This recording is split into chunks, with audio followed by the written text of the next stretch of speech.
곡은 소총, 잠꾸러기의 잠꾸러기 집안이라 하였으니 진실로 그 남편의 그 아내로다. 할망구의 술수에 빠졌구먼. 후회한들 어쩌겠나. 어떤 조정관리가 세제에서 상산의 기생과 이별하는데 서로 붙들고 통곡했습니다. 곁에 있던 향리와 역졸과 노파도 또한 곡하는지라 조정의 관리가 역졸에게 물었습니다. 왜 우는가? 저의 쥐 반마리 어젯밤 새끼를 낳다가 죽었습니다. 그래서 우는 겁죠.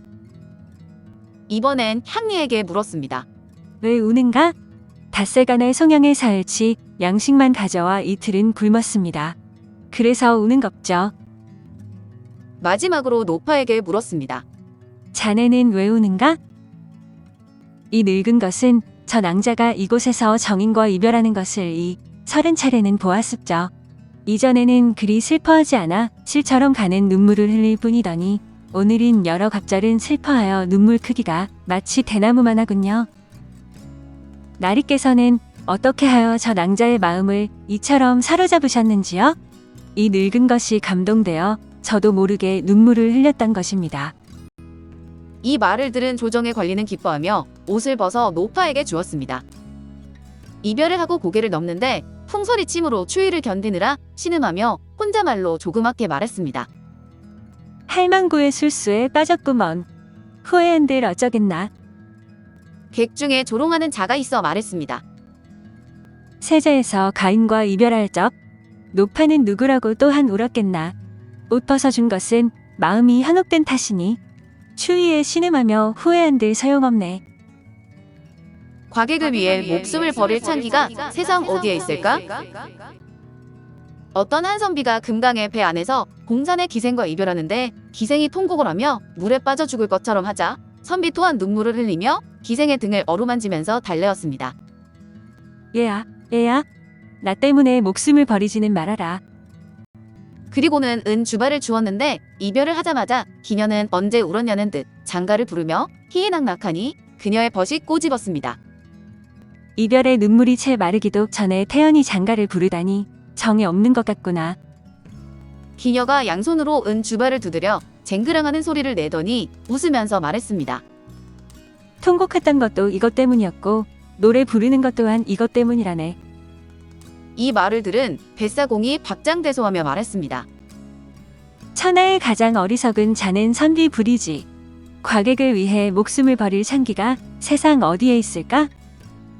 지금도 뱃사공들은 선비를 어리석은 부류로 여기는데 어떤 객이 시를 지어 조롱하였습니다. 막신창가 타수모. 개중 가소 위은구. 빠져 죽겠다는 창기에 꽤 믿지 마서. 그 중에서도 우스운 건 은주발을 노린즉. 지금 유득고공화. 천하치하시 사류. 지금도 뱃사공들 이야기하느니 천하의 어리석은 자 사류라네. 창기에게 주었던 물건을 도로 받으려 하다니. 평양 기생 모라는 제주와 미모가 출중하여 한양 기생으로 뽑혔습니다. 시골 사람으로 이시성을 가진 사람이 있었는데 관청의 지인이 되었습니다. 지인은 조선조 때의 일종의 향리로 관인을 맡아보았습니다. 그가 임지로 나아가게 되자 척가에서 노자와 행장을 성대하게 꾸려주었습니다. 그가 서울 관사에 들어가게 되었는데 관사는 마침 기생집과 가까웠습니다. 기생이 그의 짐바리를 보고는 그것을 낚아채고자 하여 이생의 숙소로 와서 거짓으로 놀라는 체하며 말했습니다. 어르신께서 사시는 줄 모르고 왔습니다. 그러고는 즉시 돌아가니 이생은 남모르게 그녀를 사모하게 되었습니다. 어느 날 저녁 기녀는 이생이 혼자 앉아있는 것을 엿보고서 술과 음식을 마련해와 이생을 위로하였습니다. 꽃다운 젊은 나이에 이곳에서 나그네 살이를 하시다니 적적하지 않으십니까? 저의 지아비도 멀리 수자리 살러 나가더니 1년이 지났는데도 돌아오지 않고 있습지요. 속담에도 호랍의 심정은 호러미가 안다 하였으니 괴이적게 생각지는 마십시오. 그러더니 아양 떠는 말로 이생을 유혹하여 드디어는 더불어 사통하고 이생이 가지고 온 주머니와 전대를 모두 기생의 거처로 옮겼습니다. 기생은 매일 아침 계집종을 불러 귀에 대고 말하여 음식을 지극히 사치스럽게 바치도록 하였습니다. 이생은 아름다운 짝을 얻은 것을 기뻐하며 자물쇠와 열쇠를 몽땅 기녀에게 맡겼습니다. 하루는 기생이 홀연 근심스런 모습을 하고 슬퍼함으로 이생이 위로하였습니다. 정이 점점 떨어지는 거니? 옷과 밥이 내 맘에 차지 않아서이니? 암흑의 벼슬아치께서 암흑의 기생을 총애하는데 금비녀와 비단옷을 챙겨주었답니다. 암흑의 벼슬아치야말로 진정 기생의 지압이옵지요. 이생이 말했습니다. 어려운 일도 아니지. 당장 내가 원하는 대로 해주마. 기녀가 말했습니다. 함께 살면서 어찌 헛되이 낭비할 생각을 하겠습니까? 이생이 노하여 말했습니다. 내 재산을 내가 쓴다는데 쓰든 말든 무슨 상관이람? 곧 그녀가 원하는 것을 싸주었습니다. 또 한 장사꾼이 찾아왔는데 그는 아름다운 구름무늬 비단을 파는 사람이었습니다. 이생이 나머지 재산을 다 털어 사주려고 하자 기생이 거짓으로 말리는 채 하며 말하였습니다. 예쁘긴 예뻐요. 그러나 만약 위급한 일이 발생하면 어떡하시려고요? 이생이 그녀를 꾸짖었습니다. 내가 있으니 걱정 마라.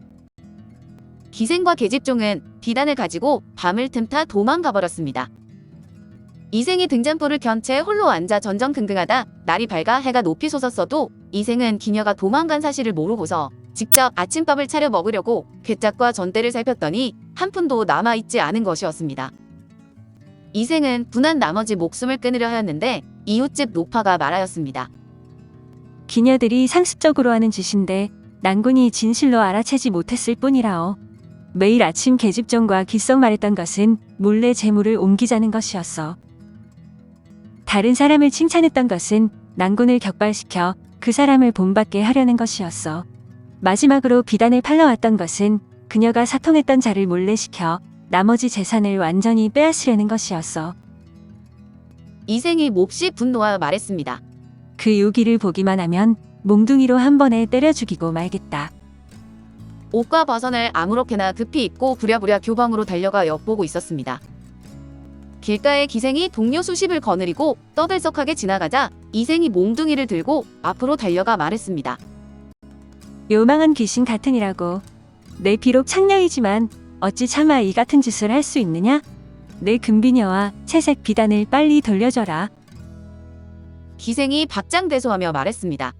얘들아, 모두 와서 이 바보 좀 봐라. 창기에게 주었던 물건을 도로 받으려 하다니. 창기들이 떼거리로 몰려와 그의 꼬락서니를 보려고 하자 이생은 수치심으로 얼굴이 빨개져 외면한 채 사람들 속으로 숨어 피해버렸습니다. 이생은 이로부터 의지할 곳이 없었으므로 길에서 구걸해가며 겨우 처가에 도착했으나 장인은 노하여 문을 닫고 그를 내쫓았습니다. 이생은 결국 자립할 능력이 없었는지라 마을에서 빌어먹고 지냈으니 사람들이 모두 비웃었습니다. 태사공은 말한다. 심하도다. 미색이 사람을 미혹하며 요염한 자태와 아첨하는 말로 처음에는 아양을 부려 호리면서 절약하고 검소한 것처럼 꾸미다니 중간에는 기묘한 깨와 속이는 계책을 써서 사랑을 굳게 하였고 끝에는 재산을 탈취하려고 이생으로 하여금 믿고 의심하지 않게 하다가 마침내 패망하도록 하였도다. 아, 일찍 분별하여 거절하고 멀리하지 못한다면 남이 파놓은 함정에 빠져들지 않는 사람은 거의 드무니 삼가지 않을 수 있겠는가. 광줄이 독 과일을 다 먹었는데도 목숨이 끊어지지 않아 나무에 올라와 죽기만을 기다리고 있사옵니다. 충주 야사의 주지승이 몹시 탐욕스럽고 인색하였습니다. 한삼 희승을 기르고 있었는데 밥도 넉넉하게 주지 않을 정도였습니다. 상가에는 시계가 없어 시간을 알기 어렵다고 늘 말하면서 닭 몇 마리를 기르고 있었는데 그 닭이 알을 낳으면 그것을 가져다 삶아서 삼희승이 잠들기를 기다렸다가 혼자 먹었습니다. 삼희승이 거짓으로 아무것도 모른 채 하며 물었습니다. 스님께서 드시고 계시는 것이 무엇입니까? 순무청 뿌리니라. 하려는 중이 잠에서 깨어 삼희승을 불러 물었습니다. 밤이 얼마나 깊었는고? 그때가 마침 새벽이어서 닭이 날개를 치며 꼬끼어 울었습니다. 삼희승이 하품을 하며 대답하였습니다. 밤이 다 지난 모양입니다. 순무청 뿌리의 아비가 이미 울었습니다. 또 뜰에 감이 잘 익자 중이 그것을 따서 광주리에 담아 대들보 위에 올려놓고 목마를 때마다 그 감을 가져다 빨아먹으니 삼희승이 물었습니다. 무엇입니까? 독 과일이다. 어린아이가 그걸 먹으면 혀가 문드러져 죽지. 중이 일이 있어서 출타하면서 삼위승에게 방을 잘 지키라고 하였습니다.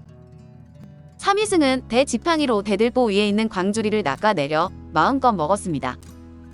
그리고는 차를 가는 맷돌로 꿀단지를 쳐서 깨뜨린 후 곧 감나무 위로 올라가서 주지승이 돌아오기를 기다렸습니다. 중이 돌아와서 보니 꿀이 방 안에 가득하고 감 광주리가 땅에 떨어져 있는지라 노하였습니다. 몽둥이를 들고 나무 옆에서 말하였습니다. 빨리 내려오너라. 빨리 내려와. 삼위승이 말하였습니다. 소자가 불민하여 차가는 맷돌을 옮기다 잘못하여 꿀단지를 깨뜨리고 말았습니다. 겁이 나서 죽고만 싶었는지라 목을 매려고 보니 목 맬 끈이 없었고 목을 베어 죽으려 해도 칼이 없었습니다. 그래서 광줄이 가득한 독 과일을 다 먹었는데도 끈질긴 목숨이 끊어지지 않기에 이 나무에 올라와 죽기만을 기다리고 있사옵니다. 주지승이 웃으며 그를 놓아주었습니다. 태사공은 말한다. 어린 사람을 은혜로 어루만지면 어린 사람은 반드시 그의 어질물 마음에 품고 어린 사람을 정성으로 대하면 어린 사람은 반드시 그의 신실함에 감복한다. 늙은 중이 어즘과 신의를 모두 잃어버렸으니 삼위승에게 사기를 당하는 것이 당연하도다. 잠꾸러기의 잠꾸러기 집안이라 하였으니 진실로 그 남편의 그 아내로다. 고부군의 경상사라는 자가 있었는데 딸이 혼기를 넘겨 부한 임씨의 아들을 맞아 사위로 삼았습니다. 첫날 밤에 이미 마침 뱉고 발에 종기가 나서 교합을 하지 못하였는데 3일이 지나자 경상사가 몰래 딸에게 물었습니다. 난군이 부부간 일을 잘 알고 있다냐? 딸이 소리 죽여 울면서 대답하지 않자 경상사는 연약한 딸이 꼭 노예에게 몸이 상했나 의심하여 여동생으로 하여금 다그쳐 묻게 하였습니다. 노예는 진나라 때 사람으로 약물이 건장하여 부리바퀴를 꿰어서 차고 다녔다고 하는데 진시황 어머니의 애인이기도 합니다. 시집 간 딸이 동생 손을 잡고 대성통곡하면서 말하였습니다. 나를 망하게 한 사람은 부모님 아니겠니? 난군님은 진짜 고잘한다. 경상사가 몹시 놀라 말하였습니다. 일이 급한 듯하구나. 즉시 사람을 달려보내 이미 아버지에게 편지를 전하였습니다. 아드님이 장가된 지 3일이 지났는데도 남자고시를 하지 않고 있으니 후손이 없을 일이 정녕 애통합니다. 이미 아버지가 답장을 보냈습니다. 제 자식의 물건을 언제 보신 적이 있습니까? 전날 돌다리에서 고기를 잡을 때 언뜻 보니 왼손으로 잡으면 오른쪽 음낭이 남고 오른손으로 잡으면 왼쪽 음낭이 남습니다.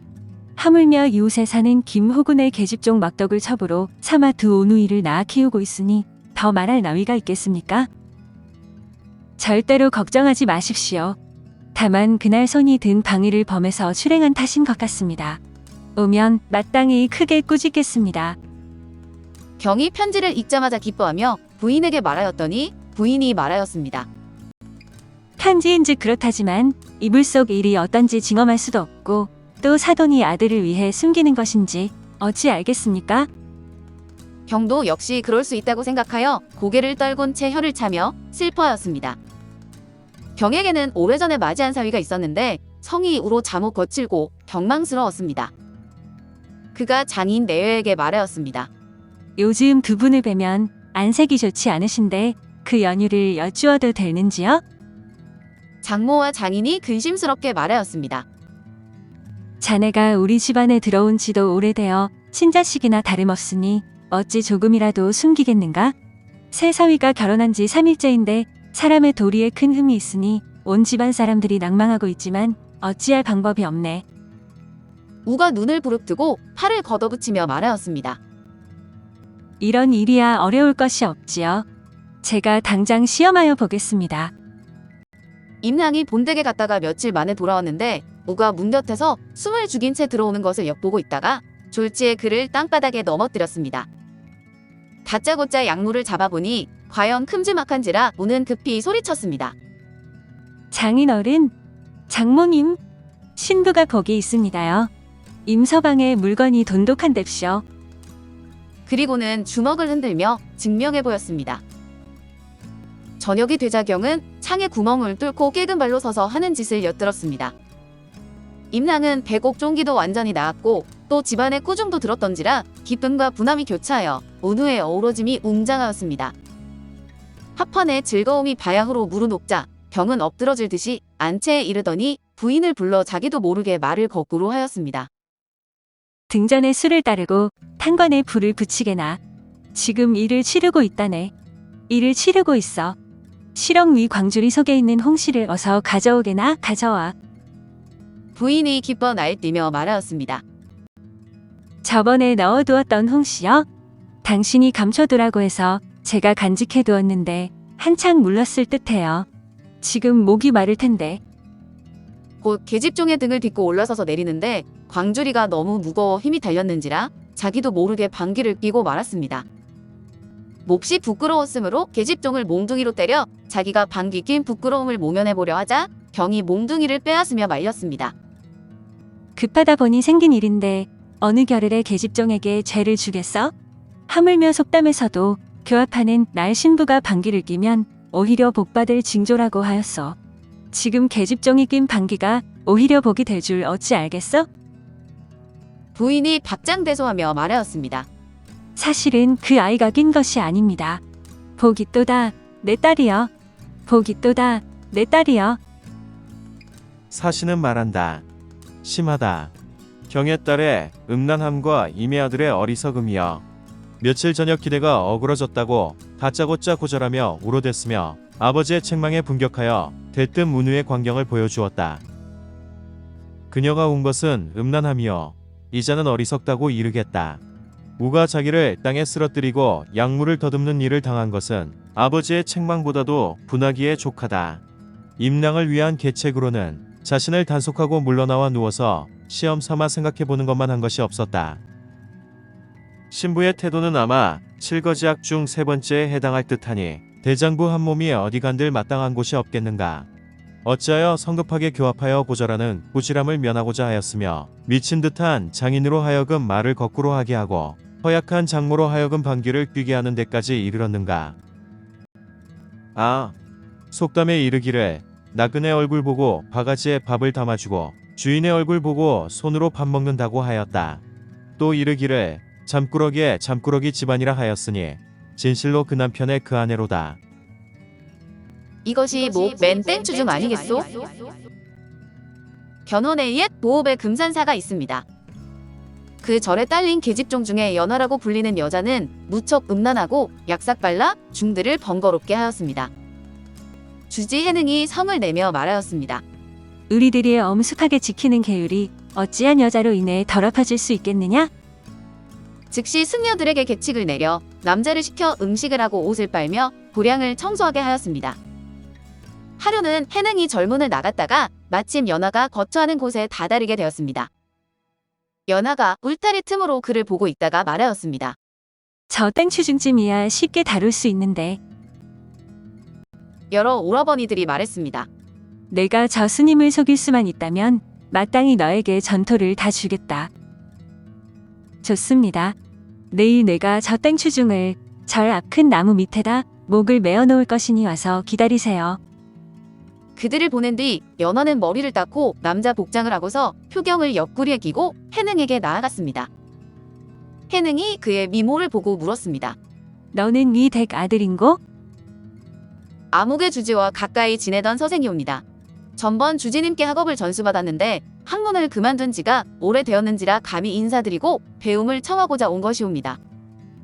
해능이 앞으로 오게 하여 전에 배웠던 경문을 읽어보게 하였더니 구두가 분명하고 목소리가 낭낭하여 들을만 하였습니다. 해능이 기뻐하며 가르칠 만하다고 말하며 머무르게 하였습니다. 연하가 거짓으로 헛소리하는 신용을 하자 해능이 낌새를 알아채고 그녀를 안으로 들어와 눕게 하였습니다. 완연한 여자인지라 해능이 놀라 말하였습니다. 이것이 어찌된 일이냐? 저는 연하이옵니다. 남녀의 정욕은 곧 천지가 만물을 낳는 마음입니다. 옛날 아난도 마등에게 미혹되었고 나한도 운간에서 타락하였습니다. 하물며 스님이야 그 두 분에게 미치지 못하지 않습니까? 아나는 석가의 제자이며 마등은 고대 인도의 마등가종의 음탕한 여자로 범어로는 유민을 가리킵니다. 해능이 그녀의 말을 듣고 말하였습니다. 원수로다, 원수로다. 나의 개체를 무너뜨리다니. 개체는 개를 체득하여 공덕의 힘을 나타냅니다. 드디어 둘은 함께 엉클어졌고 그런 뒤 연화는 배가 아프다고 거짓으로 신음하면서 그 소리가 밖에까지 들리게 하였습니다. 해능은 다른 사람에게 알려질까 두려운지라 자신의 입으로 연화의 입을 막아 소리를 삼키도록 할 뿐이었습니다. 연화가 말하였습니다. 통증이 심하옵니다. 깜깜한 밤중이니 저를 업어다 젊은 앞 큰 나무 아래에 놓아주셔도 될 것 같습니다. 날이 밝는 대로 제가 기어서 집으로 돌아가겠습니다.